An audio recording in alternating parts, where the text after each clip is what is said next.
pelo tempo regimental. Obrigado.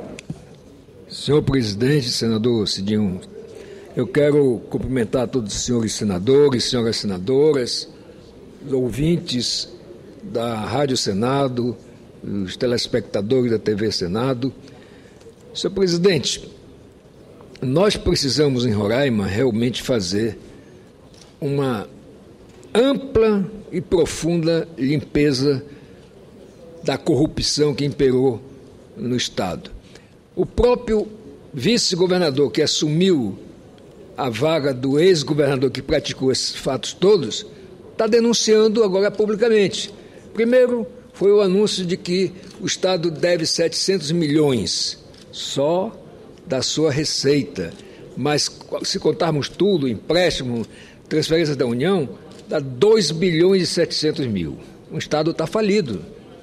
Agora, fora isso, nós temos, esse ex-governador tem 16 processos na Justiça, desde ações eleitorais, trabalhistas, criminais e até coisa pior como pedofilia. Mas eu quero hoje me ater a uma ação do Ministério Público contra esse ex-governador por supostas irregularidades na emissão de títulos definitivos de propriedades rurais localizadas na gleba Murupu, motivaram o Ministério Público do Estado de Roraima a protocolar ação civil por ato de improbidade administrativa contra o ex-governador, o ex-presidente do Instituto de Terras de Roraima, e outras 5 pessoas, incluindo o então diretor de regulação fundiária do Iteraima.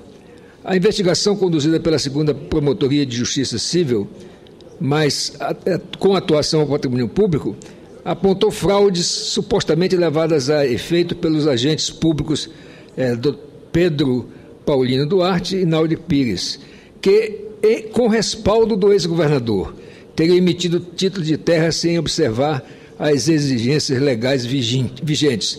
A ação do Ministério Público foi protocolada no último dia 25 de maio, na vara da Fazenda Pública. Fora esse, senhor presidente, há um outro também envolvendo questão de terras. O Iteraima titulou uma área nobre, praticamente dentro da cidade, para a esposa do governador por R$25 mil. Não houve concorrência. Ora, R$25 mil talvez seja 1/20 do que vale de fato a terra. E lá ele construiu uma supermansão. Também, em relação a esse caso, há um processo contra esse ex-governador. E eu gostaria aqui de apelar ao Ministério Público e também ao Poder Judiciário que deem celeridade a esses casos, já que esse cidadão que exerceu o mandato todo sub júdice, porque não foi julgado o processo aqui no TSE, oriundo de uma condenação, uma cassação dele em 2011 e que que até agora não foi votado pelo TSE. Com isso, esse cidadão que está aí com a penca de processos, que está sub júdice, está, portanto, agora desincompatibilizado, portanto, a corrupção eleitoral, o abuso do poder de autoridade, do poder econômico, valeu a pena para ele. Mas eu sou daqueles que confiam na justiça.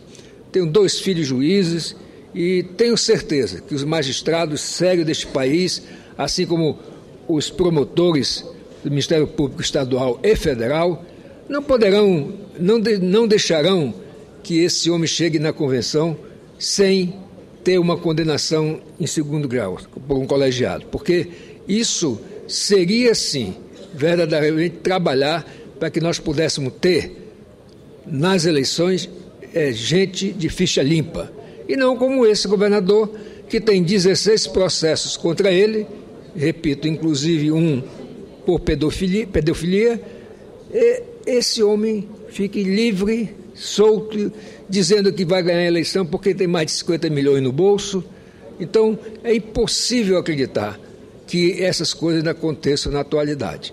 E por isso eu quero deixar aqui registrado esse assunto dos processos do ex-governador, inclusive a roubalheira que se instalou no Instituto de Terras de Roraima.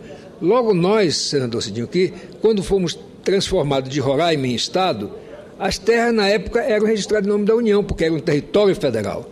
Passou o Estado e nunca a União tomou a iniciativa de repassar essas terras para o Estado. Então nós ficamos um Estado virtual, porque não tínhamos as nossas terras.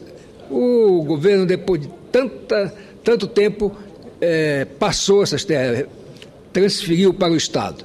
E o que aconteceu? Uma verdadeira farra de títulos dados para laranjas, por exemplo, só para o Mato Grosso do Sul, aliás, na fazenda Juara, o avião do governador foi 68 vezes. Fazer o quê na fazenda Juara?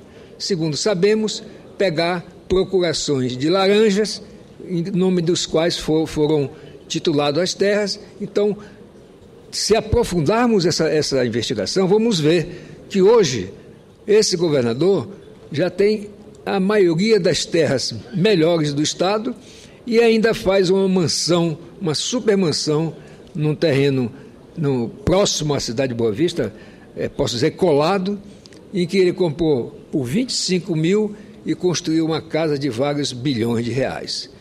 E isso porque o governador, quando assumiu como vice-governador, pela morte do brigadeiro Otomar, ele era apenas um empresário e praticamente falido.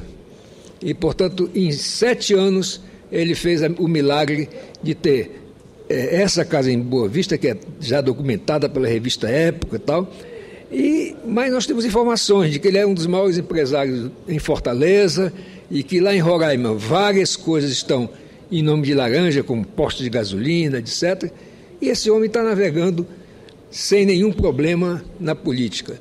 E nós precisamos eliminar da política essas pessoas que fazem da política um meio para corromper, para roubar mesmo, e isso fica por nada. Então, além de apelar para o Tribunal de Justiça, para o Ministério Público e para o Tribunal de Contas, eu quero apelar também ao eleitor.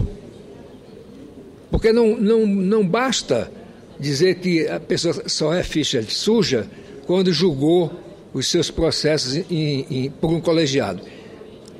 Basta ver os processos feitos pelo próprio Ministério Público, que dão conta claramente que esse ex-governador não merece ficar sequer solto, devia estar preso, muito menos está pleiteando continuar na política às custas justamente das roubalheiras feitas. Eu quero pedir então a Vossa Excelência, senador Cidinho, deixando esse registro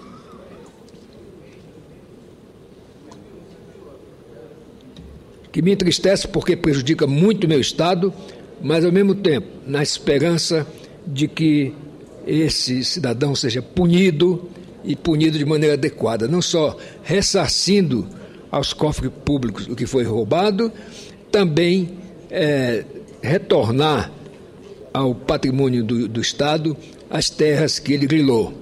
Então eu encerro pedindo a Vossa Excelência que autorize a transcrição de algumas matérias que estão aqui comigo e que eu fiz referência sobre a atuação desse ex-governador que está solto e ainda não foi condenado em nenhuma ação. Mas é bom que se saiba quantos processos ele responde, que tipo de processo, para que o eleitor não se engane por causa como ele acha que ele com dinheiro compra todo mundo. Então, eu reitero o pedido de transcrição.